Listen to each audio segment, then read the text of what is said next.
नक्कीच समाधानकारक हा निकाल आहे आणि न्यायव्यवस्थेवरती विश्वास ठेवल्याचा हा विजय आहे आणि माझं तर दुःख कधीही न भरून निघणारं आहे. पण या सुनावणीमुळे आणि या शिक्षेमुळे नक्कीच आपल्या समाजाला समाजातल्या महिला सुरक्षित राहतील असा मी विश्वास करतो. मृत्यूवाद हा महत्त्वाचा ठरला, कारण त्यांनी 12 अशा गोष्टी मांडल्या होत्या की जेणेकरून आरोपीला फाशीची शिक्षा होईल. सर, तुमचे 12 मुद्दे फार महत्त्वाचे ठरले. नेमके ते काय मुद्दे होते, काय संदर्भ दिला होता? कसं आहे, भारतामध्ये फाशीची शिक्षा देणं हा म्हणजे हा अपवाद आहे.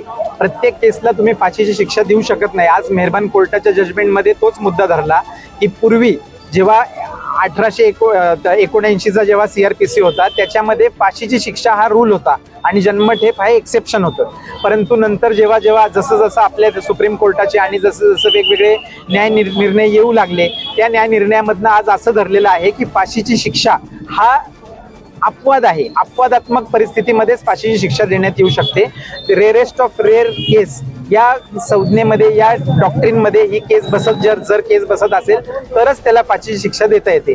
आणि ते ह्या केसमध्ये मेहरबान कोर्टापुढे जे काही पुरावे लीड करण्यात आले, ज्या पद्धतीने केस चालवण्यात आली, त्या सर्व पद्धतीने ही रेअरेस्ट ऑफ रेअर केस आहे हे मेहरबान कोर्टाने निरीक्षण नोंदवत त्याला फाशीची शिक्षा दिलेली आहे. महत्त्वाच्या कुठल्या गोष्टींवर ही फाशीची शिक्षा झाली असं? सगळ्यात महत्त्वाचं म्हणजे लहान मुलीचं वय, मुलगी हेल्पलेस होती, मुलीने अद्याप कुठल्याही प्रकारे जग बघितलेलं नव्हतं. अशा परिस्थितीमध्ये ह्या व्यक्तींनी त्या मुलीला आमिष दाखवून तिला पळून नेलं, तिला नेऊन त्यांनी हे तिच्यावरती अत्याचार केला. अत्याचाराचं जर स्वरूप बघितलं तर त्यांनी अत्यंत क्रूर पद्धतीने तिच्यावरती अत्याचार केलेला आहे, तिचा खून केलेला आहे. तिच्या घशामध्ये त्यांनी तिची लेगिन्स थर्स्ट करून तिचा जीव घेतलेला आहे, तिच्या छातीवरती जखमा केलेल्या आहेत. त्यामुळे ते जे क्रूर पद्धतीने त्यांनी जे कृत्य केलेलं आहे त्या क्रूर पद्धतीमुळे आणि त्याचं घटनेच्या अगोदर, घटनेच्या दरम्यान आणि घटनेनंतर आणि आत्ता केस चालताना त्या आरोपीचा जो कंडक्ट आहे, त्याची जी वागणूक आहे, वर्तणूक आहे, ही अत्यंत आक्षेपार्ह आहे असं निरीक्षण कोर्टाने नोंदवलेलं आहे आणि त्याच्यामुळे त्याला फाशीची शिक्षा दिलेली आहे. शेवटी कोर्टाने असं निदर्शनास आलेले की हा जो निकाल आहे तो हायकोर्टला कळवलेला आहे, त्याचं कारण काय असू शकतं? नाही, असा नियम आहे, कोणतीही फाशीची शिक्षा सेशन्स कोर्टाने दिल्यानंतर ती फाशीची शिक्षा ही हायकोर्टाकडे कन्फर्मेशनसाठी पाठवली जाते. ते कन्फर्मेशन आता हायकोर्टामध्ये चालतं.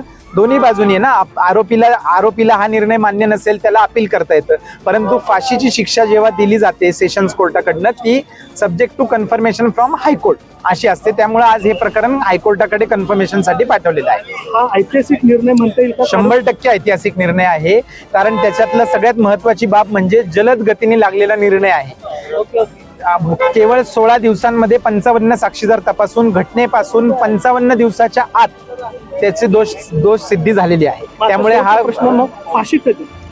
फाशी आता ती कन्फर्मेशन होईल. त्याचं कन्फर्मेशनचा जेव्हा हायकोर्ट निकाल देईल त्याच्यानंतर जर त्यांनी कुठलं अपील जर केलं नाही तर त्याची फाशी अटळेल.